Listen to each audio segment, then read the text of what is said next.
Assalamualaikum warahmatullahi wabarakatuh. Terima kasih buat teman-teman yang sudah melihat channel YouTube ini. Dan bagi yang baru menyaksikan channel tayangan video ini, perkenalkan, nama saya Yusdrian Triatman.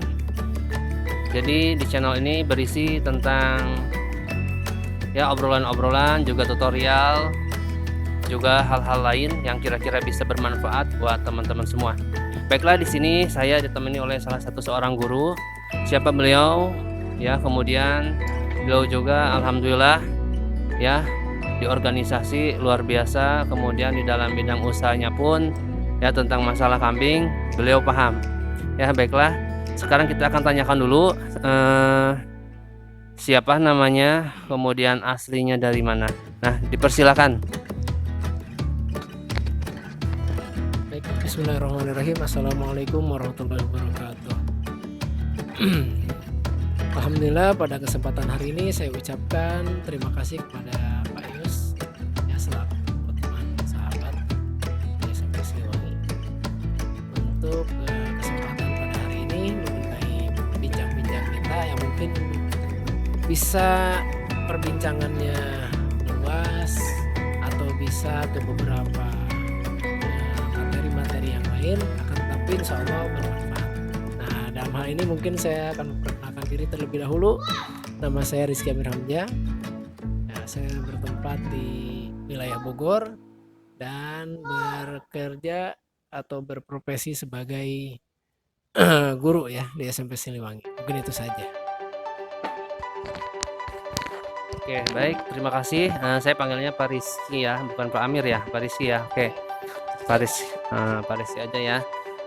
Buat Pak Rizky ya, Pak Rizky ini kan di sini ini mengajar tentang mungkin basic dari agama juga beliau ya, agama, kemudian ngajar guru BK juga ya. Kemudian bagaimana sih Pak Rizky menyikapi anak, kan kadang anak-anak ini ada yang bermasalah ya, menanganinya seperti apa, mungkin lain guru lain orang cara menanganinya. Saya pengen dari Pak Rizky bagaimana cara menangani anak, kan sekarang lagi musim PJJ nih ya, memang sulit dikontrol juga sih, harus perlu kerjasama dengan orang tua yang berada di rumah. Nah, menurut pandangan Pak Rizky bagaimana sih mengkondisikan anak nih walaupun mereka jauh di rumah, tapi bagaimana harus bisa gitu mereka mengikuti PJJ ini? Seputar PJJ atau pembelajaran jarak jauh ya, ada daring, ada luring ya, dalam jaringan atau luar jaringan. Itu dalam bentuk metode pembelajaran. Kemudian kendala yang kita alami ya selama pandemi ini, pastinya kita tidak bisa mengontrol secara intensif pembelajaran siswa di rumah masing-masing ya, kecuali kita bekerja sama dengan orang tua siswa yang sama ikut aktif ya dalam pengawasan pembelajaran jarak jauh. Nah, maka salah satu langkah dalam intensifkan pembelajaran siswa di rumah, kita harus berkomunikasi langsung dengan orang tua, baik kendala dalam sistem pembelajarannya yaitu jarak jauh ataupun kendala yang memang berada pada siswa itu sendiri ya, misalkan pulangnya terlalu malam atau tidur siang atau mungkin malas belajar. Nah, itu harus ada kontrol ikut serta orang tua.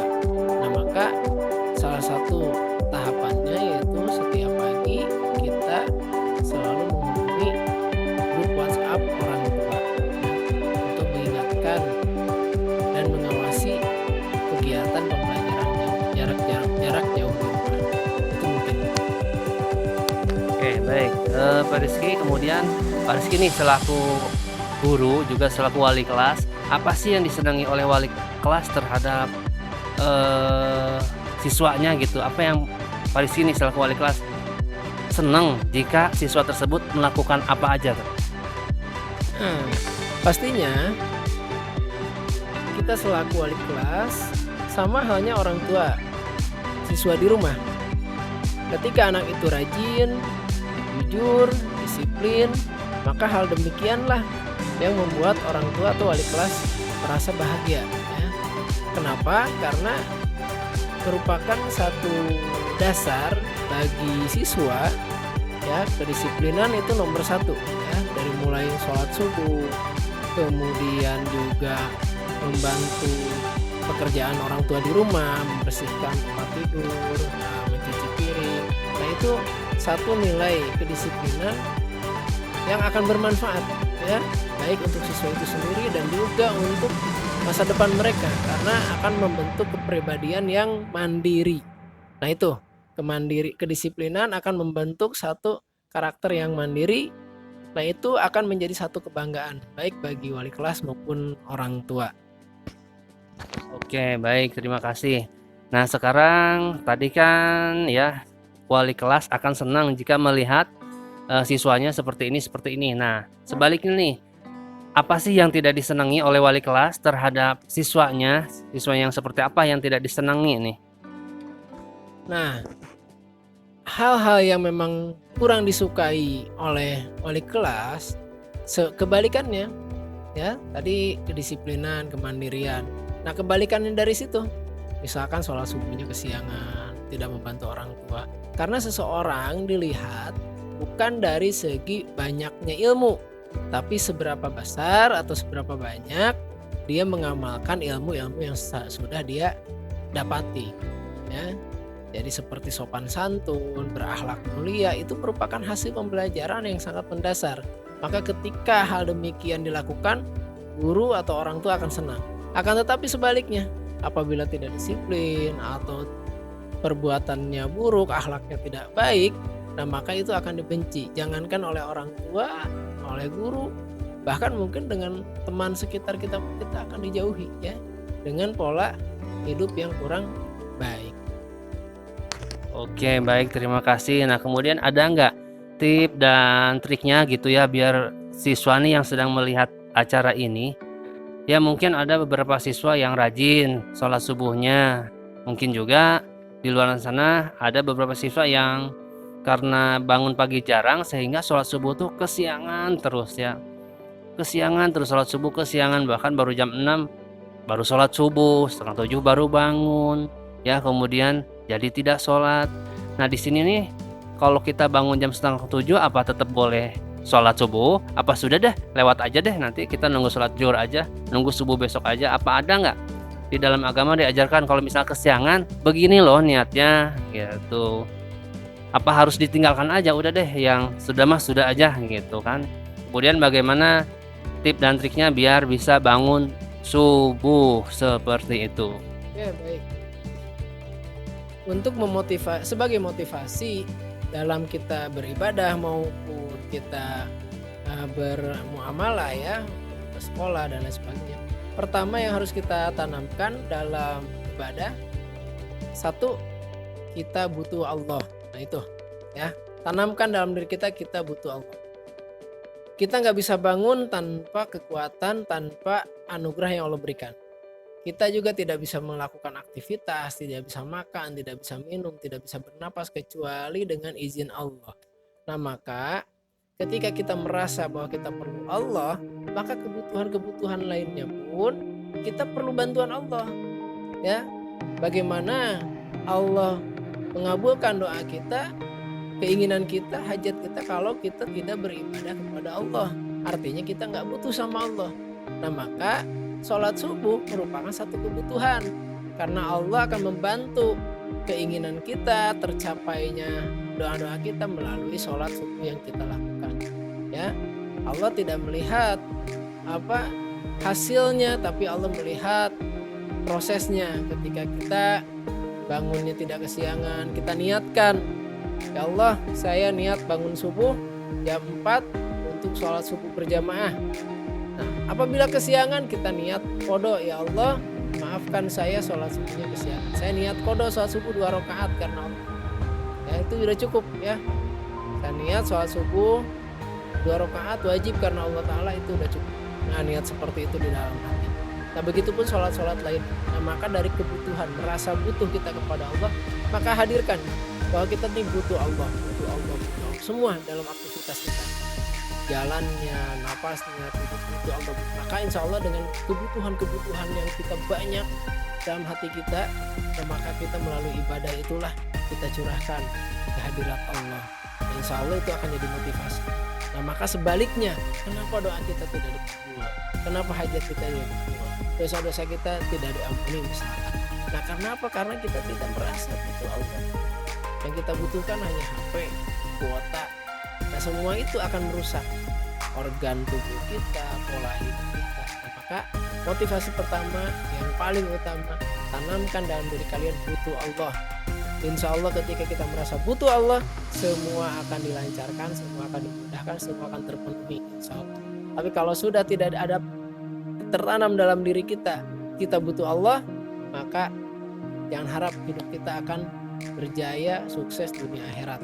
Nah, kita hanya akan jadi penonton kesuksesan orang lain, kejayaan orang lain. Ya, insya Allah. Oke, baik, luar biasa ya.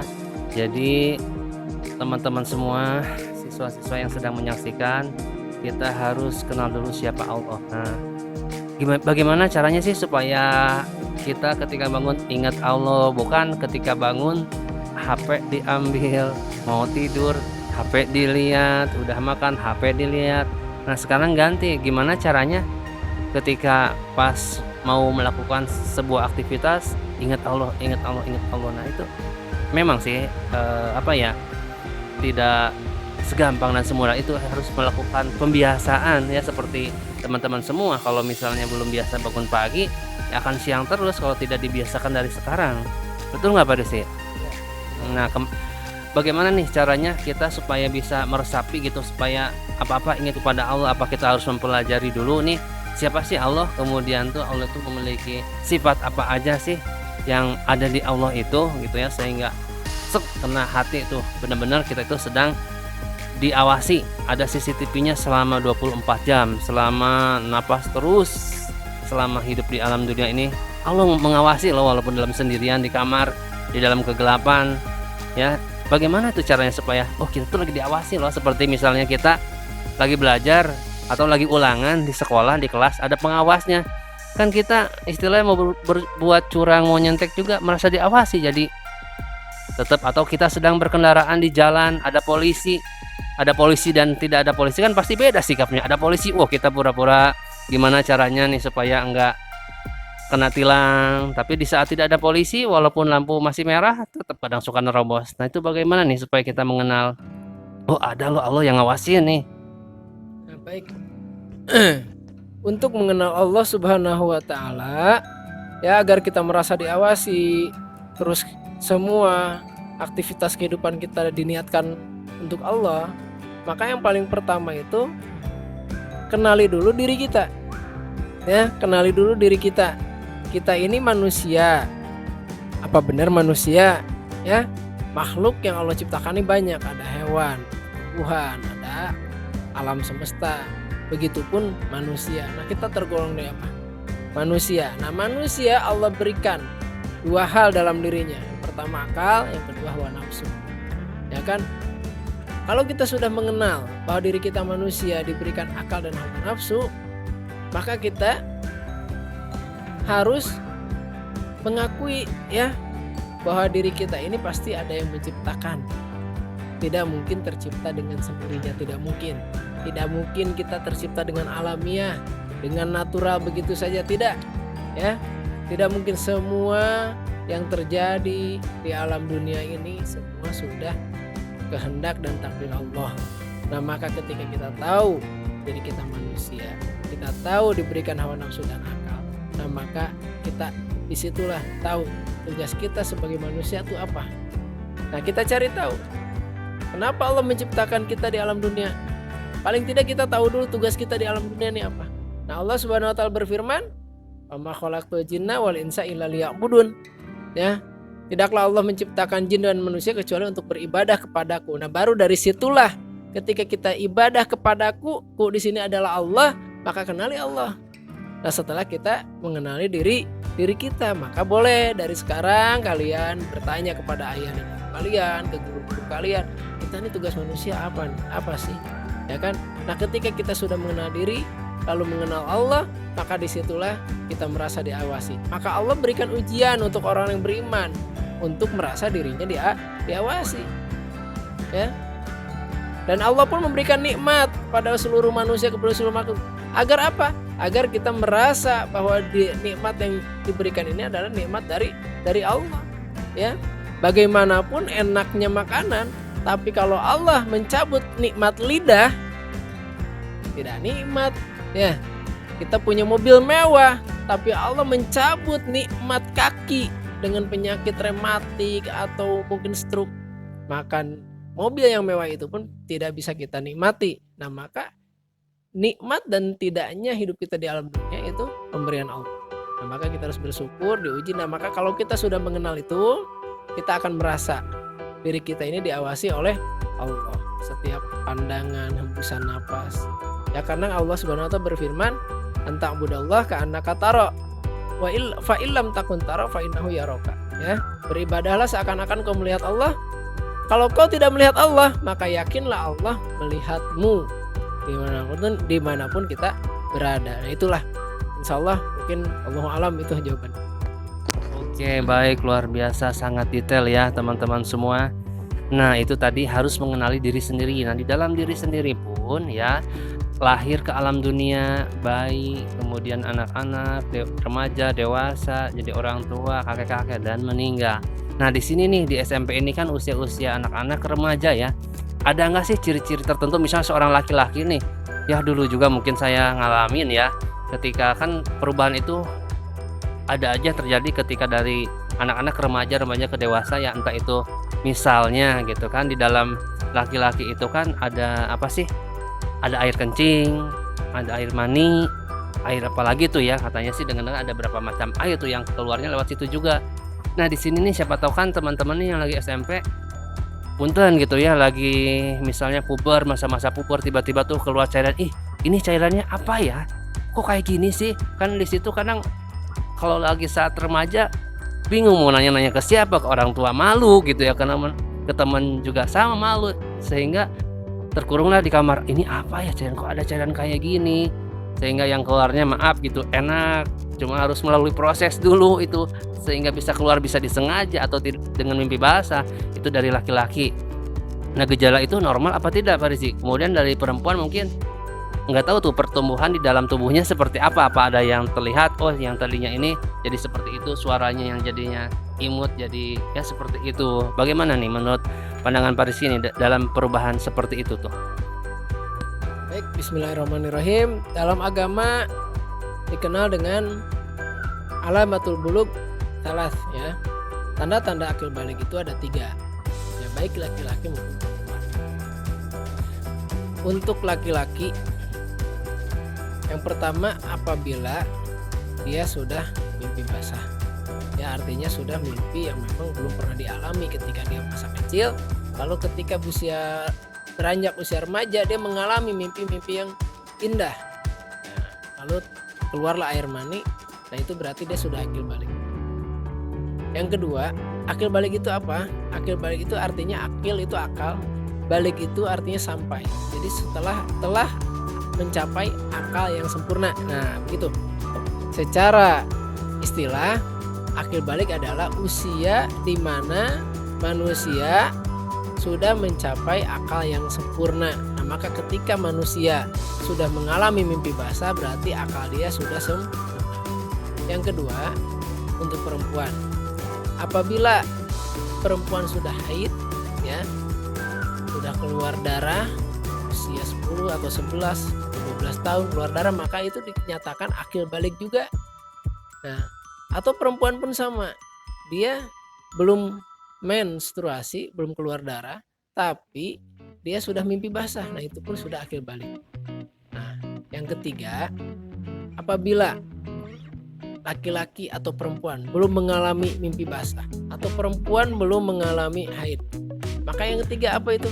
Usia sudah beranjak 15 tahun, maka sudah dinyatakan akil balik. Nah, sudah dinyatakan akalnya yang sempurna.